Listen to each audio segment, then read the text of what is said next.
فیلم ضربه به سر مهسا امینی رو دیدی؟ فیلم تجاوز با حمید عباسی رو دیدی؟ یا فیلم کتک خوردن آرمیتا گراوند رو دیدی؟ همه اینا رو ندیده باور کردی، ولی قتل عام 40,000 زن دختر فلسطینی رو باور نمی‌کنی؟ آها، شاید چون به نفعت نیست یا شاید هم چون اصلا با کلاس نیست. ماشاءالله ارزشی‌های اولاغ هم اینجوری فیلم میگیریم. باش منم اینجوریش میکنم. نه من فیلم اینا رو ندیدم، ولی فیلم ضربت خوردن علیو که کلش رو مهر بود، بعد ابن ملجم هم اپوش زد توی کلش، نمیدونم رو به فرق چونش خورد یا به فرق کلش، اونو دیدم. آره.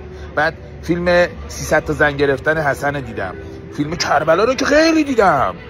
صحبت کردن اسب شن رو با اسب ابرفس، فیلم اینا رو دیدم. آره. فیلم همش رو دیدم. مثلا فیلم فاطمه رو که پشت در گیر کرده بود، قنفذ با لعیت میزد، با شونش هول میداد، اونم دیدم. آره اینا رو فیلم میتی هم دیدم، میپره تو چای جمکران، میره 5 سالش بود میپره توش قایم میشه، تا الان هم هنوز نیومده قراره بیاد. آره فیلم همه اینا رو دیدم. فیلم رضا هم دیدم که تو عرق خوری سنگکوب کرد رفت با مامون هم دیگه بساط نشسته بودن سر سفره. فیلم همه اینا رو دیدم. آره ارزش. چطور تو فیلم اینا رو دیدی؟ همه رو باور کردی؟ بابا یه جوری بیاید زر بزنید که یه بینامی نباشه بیاد کونتون رو پاره کنه.